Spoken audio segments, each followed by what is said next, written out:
જામનગર શહેરમાં અનેક વિસ્તારોમાં હાલ ચોરીની ઘટનાઓ વધી રહી છે, ત્યારે ક્યાંક ને ક્યાંક લોકો પોતાની સ્વયં જાગૃતિ લઈને સામે આવી રહ્યા છે.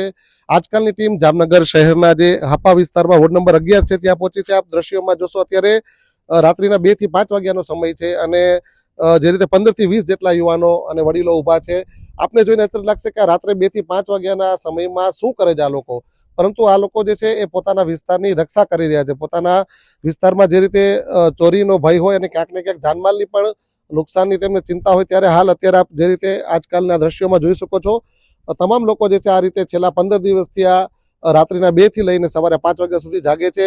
15 જણાની ટીમ બનાવવામાં આવે છે. જે રીતે અહીં 3 સોસાયટીનો સમાવેશ છે, ક્રિષ્ના 1, ક્રિષ્ના 2 અને આલોક. આ તમામ સોસાયટીઓમાંથી થઈને 400 થી 500 વધુ લોકોની વસ્તી છે અને તાજેતરના સમયમાં જે છે અહીંના વિસ્તારોમાં ક્યાંક ને ક્યાંક ચોરીની ઘટનાનો ભય સતાવતો હોય છે અને આવી ઘટનાઓના નિષ્ફળ પ્રયાસ પણ થયેલા છે. ત્યારે હવે સ્થાનિકો પોતે સ્વયં જાગૃત થયા છે. આ મામલે પોલીસને પણ તેમના દ્વારા રજૂઆત કરવામાં આવી છે, પરંતુ હજુ સુધી પોલીસ દ્વારા કોઈ બંદોબસ્ત કે કોઈ ફાળવણી કરવામાં નથી આવી. ત્યારે સ્વયં જાગૃત થઈ અને જે રાત્રિના 2 થી 5 વાગ્યા સુધી જે છે પોતે પોતાના વિસ્તારનો પહેરો કરી રહ્યા છે કે ભાઈ કોઈ ચોરીની કે કોઈ જાનમાલની જે નુકસાની ના થાય. ત્યારે આપણે આ વિસ્તારના આગેવાન આપણી સાથે પૂછશું.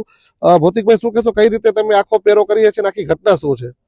જી, ભૌતિક અગ્રાવત, જામનગર, વોર્ડ નંબર 11 માંથી અમે આ સ્થાનિકો તમે જોઈ રહ્યા છો. ક્રિષ્ના ટાઉનશીપ 1, ક્રિષ્ના ટાઉનશીપ 2 અને આલોક સોસાયટીના બધા સભ્યો છે, જે રાત્રિના 2 થી 5 ના સમય દરમિયાન રાત્રિ જાગરણ કરી રહ્યા છે. જાગરણ કરવાનું કારણ એ જ છે કે અત્યારે થોડા દિવસ પહેલા, મહિના પહેલા એક અઘટિત ઘટના ઘટી હતી, ચોરીનો બનાવ બનેલો. પછી અમે લોકોએ સ્વૈચ્છિક નિર્ણય લીધો કે આ બનાવ ના બને, એટલા માટે આપણે રાત્રે 2 થી 5 રાત્રે 15 વ્યક્તિ આપણે સોસાયટીથી જાગશું અને સોસાયટીનું સ્વયં રક્ષણ કરશું. આપણે અત્યારે પોલીસનો બંદોબસ્ત છે કે નથી અમને ખ્યાલ નથી, જીઆરડીના જવાન એમની પાસે પૂરતા છે કે નથી અમને ખ્યાલ નથી. એટલે અમે અત્યારે અમે પોતે સ્વયં રક્ષા કરશું. અને ચોરીની બનાવ અત્યારે રાતના 2 વાગ્યાથી 5 વાગ્યા સુધીમાં જ થાય છે અને અમે લોકો 3 દિવસ સતત સીસીટીવી ચેક કર્યા. એમાં અમને જોવા મળ્યું છે કે 2 થી 5 વાગ્યા સુધીમાં જ આ લોકોની અવર જવર થાય છે. જે લોકો બોલેરો ગાડી લઈને આવે છે, ઉપરથી ખુલ્લી હોય છે અને એમના હાથમાં પથ્થર પણ હોય છે અને તીક્ષ્ણ હથિયારો પણ હોય છે. જેથી અમે લોકોએ સ્વૈચ્છિક નિર્ણય કર્યો કે આપણે કોઈ 1 કે 2 વ્યક્તિ નહીં જાગે કે નહીં, સિક્યુરિટી આપણે રાખી. સિક્યુરિટી રાખશું તો 2 રાખશું, 4 રાખશું, કેટલા રાખી શકશું આપણે? માટે અમે લોકોએ સ્વૈચ્છિક નિર્ણય કર્યો છે કે આપણે 15 વ્યક્તિ તો રાત દરમિયાન જાગશું જ. 500 થી 700 લોકોની વસ્તી છે, એમાંથી દર 15 દિવસે અમારો એક વ્યક્તિનો વારો આવશે. તો અમે લોકોએ સ્વૈચ્છિક નિર્ણય લીધો છે કે આપણે 12 થી 15 વ્યક્તિ જાગશું અને સોસાયટીનું ખુદ રક્ષણ કરશું. અને આ બાબતમાં અમે આજરોજ તારીખ 8/4/2022 ના રોજ અમે એસપી સાહેબને અરજી પણ આપેલી છે કે સાહેબ તમારા દ્વારા પેટ્રોલિંગ કરવામાં આવે અને અમને જીઆરડી જવાન મૂકવામાં આવે કે જેથી આ અઘટિત ઘટનાઓ છે એ આપણે બનતી રોકી શકીએ આપણે સોસાયટીમાં. અન્ય આપણે આગેવાન પર શું કહેશો, આ ઘટનાઓ થઈ રહી છે, આ પ્રકારનો વિચાર તમને કઈ રીતે આવ્યો કે ભાઈ તમારા વિસ્તારમાં તમારે ખરેખર આ રીતે રાતે જાગીને બચાવ કરવો જોઈએ?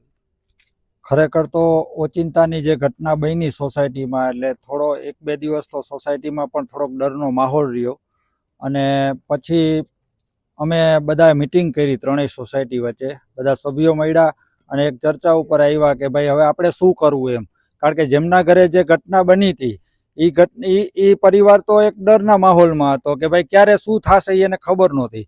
અને આમાં દરેક વ્યક્તિ એક મિડલ ક્લાસના વ્યક્તિ છે. સવારમાં 9-10 વાગે કામે જ વયા જતા હોય, સાંજે આવતા હોય, થાક્યા પાકે આવતા હોય, ઊંઘ આવી જ જતી હોય, એટલે એમના ઘરે એ ઘટના બની જાય તોય પણ ખબર નહીં પડે ઘણી વખત.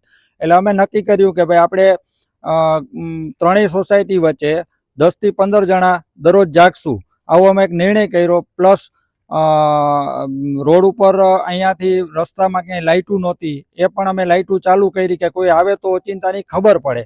પાછળ અમારે છે ને જંગલ એરિયા જેવું છે, એટલે એ જંગલ એરિયાની અંદર છે બાવેડા ને એવું બધું ઊભું છે, એટલે કદાચ કોઈ આવીને એમાં છુપાઈ જાય તો ખબર નથી પડે એમ. અને એમાંથી કદાચ કોઈ પથ્થરમારો કરે તોય અમને ખબર નથી પડે એમ. એટલે અમે 15 થી 20 જણા એટલે જાગીએ છીએ કે ભાઈ કાંઈ એવી ઘટના બને તો અમે અમારા પોતાનું રક્ષણ અમારે કરવું પડે ને, કારણ કે જાગતા હોય 2 જણાને કદાચ હુમલો થાય તો શું કરે. એટલે અમે અહીંયાથી એક જગ્યા ઉપર નથી બેઠા રહેતા, થોડી વારે આ રોડ ઉપર ચક્કર મારીએ, પછી સોસાયટીની અંદર રાઉન્ડ મારીએ. હાથમાં અમારે હાથમાં એક લાકડી હોય છે, બીજું કાંઈ નથી હોતું. 2-3 જણા વચ્ચે એક લાકડી રાખીએ છીએ હાથમાં, બીજું કાંઈ નથી રાખતા. અને જીઆરડી વાળા આવે છે, ચક્કર મારે, રાઉન્ડ મારે છે, પણ બીજું કોઈ આવતું નથી. એટલે અમે આજે પોલીસને એસપી સાહેબને રજૂઆત કરી છે. જો એ લોકો અમને પછી એક પોઈન્ટ આપી દે જીઆરડી નો તો વધારે સારું રહેશે. તમારે શું ઘટના ઘરમાં થઈ હતી, તમે જે આ સાક્ષી બન્યા છો ઘટના?